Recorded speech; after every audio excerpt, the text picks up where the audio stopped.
Thanks for tuning in to another Make Your Mark Monday episode.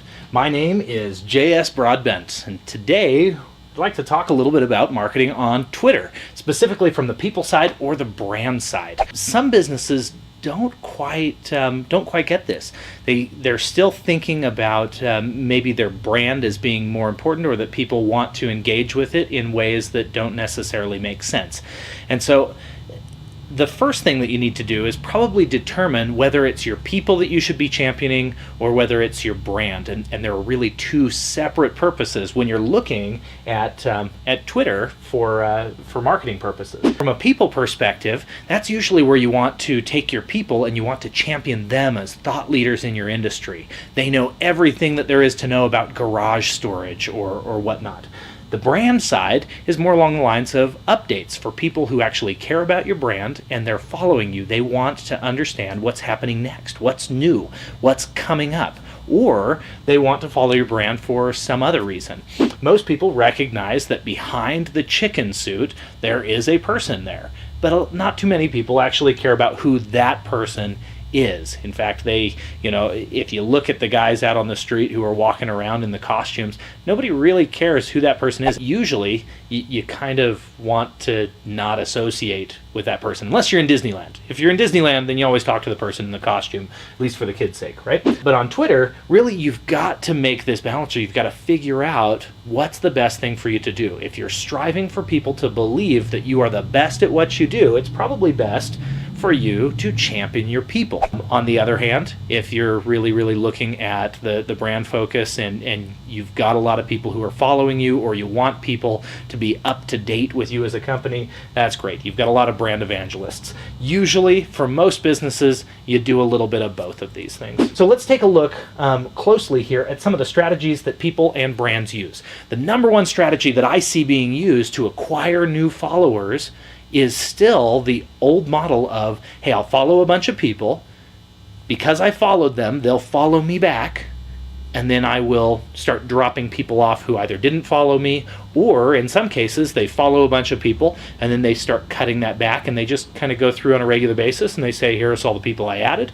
Go ahead, give them a while, and then start unfollowing even those people who did follow back, so that we get this kind of ratio of people who are following that's much higher than the number of people that we are following. So I want to throw that model out. That is a poor strategy. It's just, in my opinion, it's bad all the way around, because you don't really have an engaged following of people who really care what you are saying.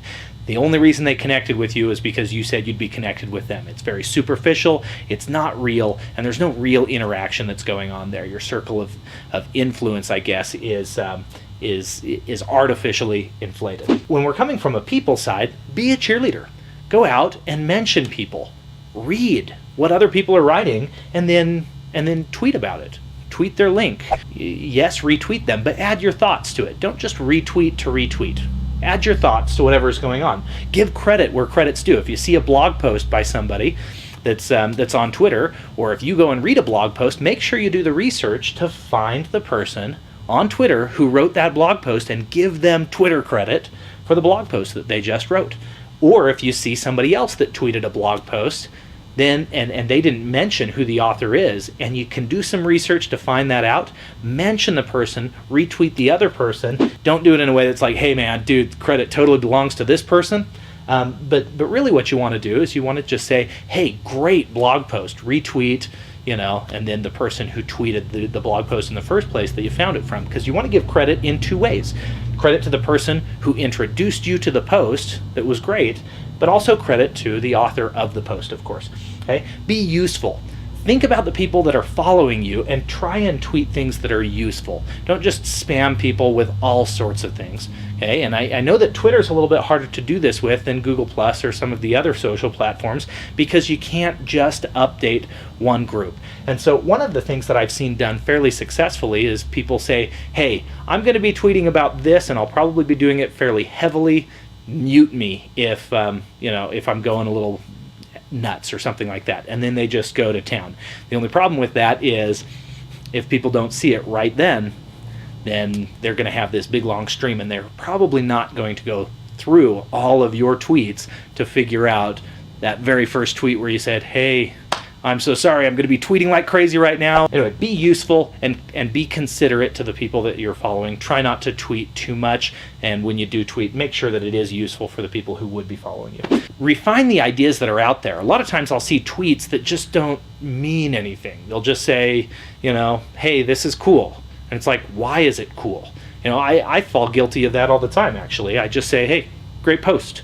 And I don't do anything to refine the idea a little bit. But take the idea that is brought up and nudge it in a certain direction or apply it to something. This is extremely, again, useful to the people who are following you. You take the so what factor and you just lay it out in front of people. So refine the ideas. Be extremely positive when you talk. Don't be critical. Try not to be negative, but be positive, especially as you're mentioning other people. And then have conversations. Engage in a dialogue back and forth. Don't just ignore people, and don't think that people are kind of going out of the way. If somebody says thank you, say, hey, you bet, that was fantastic, or something to that effect. But don't just ignore people who are trying to have a dialogue with you. From the brand side, remember who your audience is. Who are your followers? Usually they should be your brand evangelists, people who actually care about the news, the updates of your business. They want to know what's next. So keep them up to date. Make sure that your tweets are keeping those people up to date, that you're sharing news. Another thing that you can do is provide customer service right there on Twitter.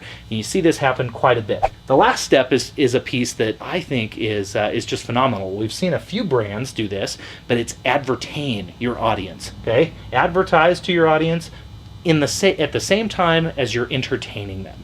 Okay, so if you're going to say something that's sales pitchy, just make it entertaining, make it fun. One of the things that I see brands do quite often is it's just white noise. They'll just say, hey, if you want to go to Las Vegas this weekend, here's a great hotel. Or if you want to do this, or if you want to do that, or hey, this is great. And it's just advertisements.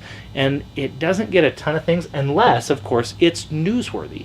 Or if it's really an update that people would care about. Hey, we just had a new product line come out. Here it is. Link to it. Okay?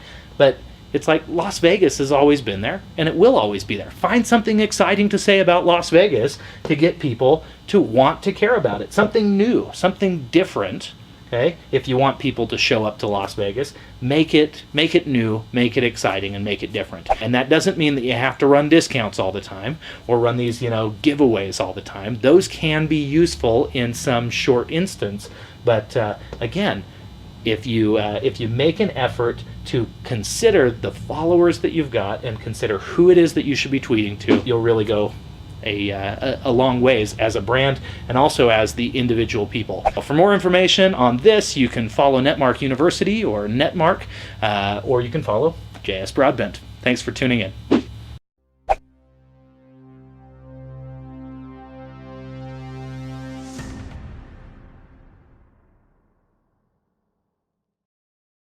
We're excited to announce